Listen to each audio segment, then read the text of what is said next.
शासनाच्या नियमानुसार तो काढून घेतला आणि तो बेकायदेशीरित्या लावल्यामुळे काही जणांवरती गुन्हे दाखल केले. तिथून या वादाची सुरुवात झाली की यांच्यामुळे गुन्हे दाखल झाले.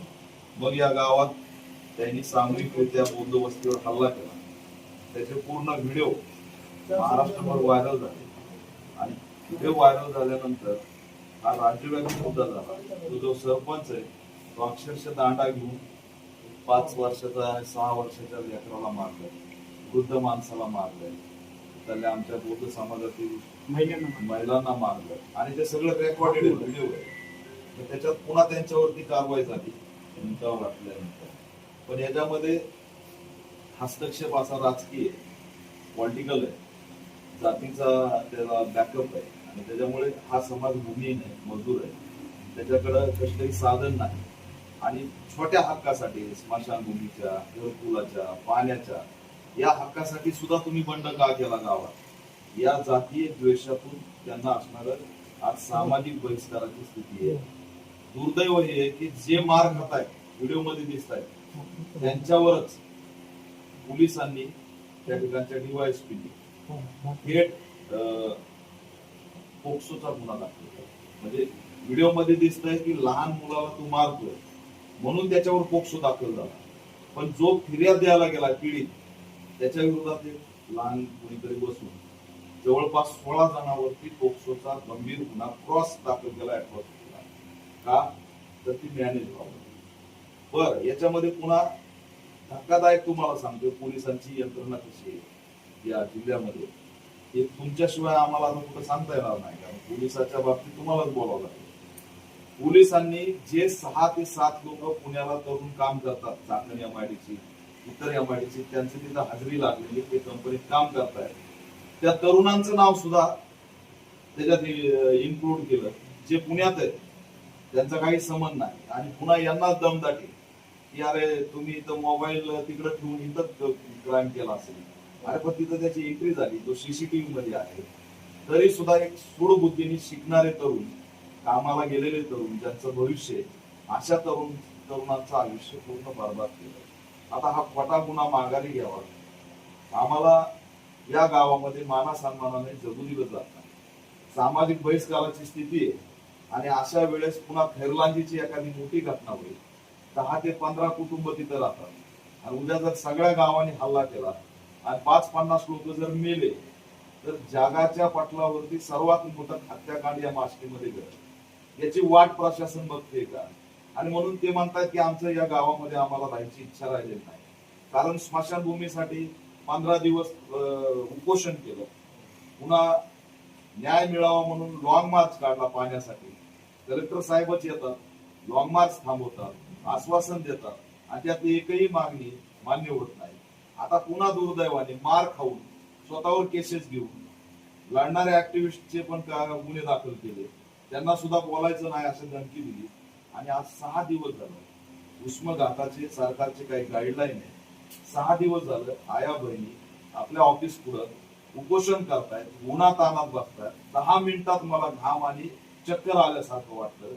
माझा समाज आज 6 दिवस झालं साहेब तिथं उन्हात बसलाय, काय खातोय माहित नाही.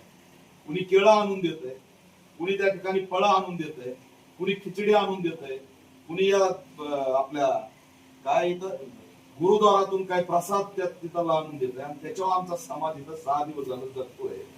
ऍडिशनल कलर जे आहेत ते सुद्धा बघायला गेले नाही, जिल्हाधिकारी बघायला गेले नाही.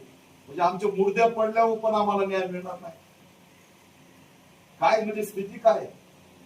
आज हा भूमिहीन वर्ग आहे, त्याच्याकडे मजुरीशिवाय पर्याय नाही, त्यांच्या बांधावर गेल्याशिवाय पर्याय नाही. आणि जर महिना 2-2 महिने आंदोलन करून सुद्धा जर न्याय मिळत असेल तर आम्ही न्यायासाठी जायचं कुठं?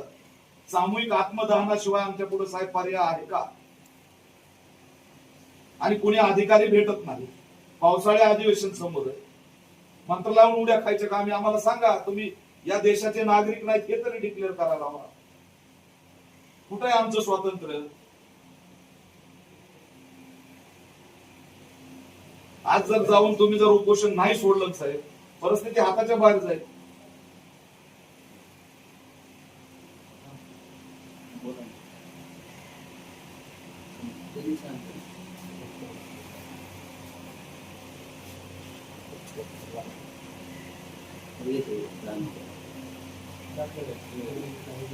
द्यायचं नाही,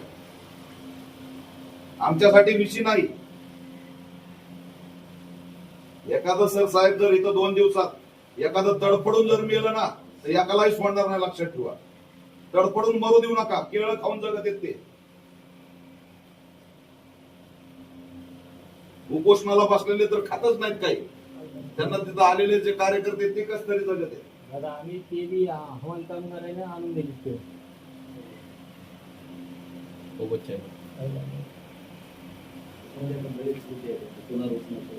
पुनर्वसन घ्या, भूमिहीन आहेत, एक लक्षात घ्या, भूमिहीन आहेत.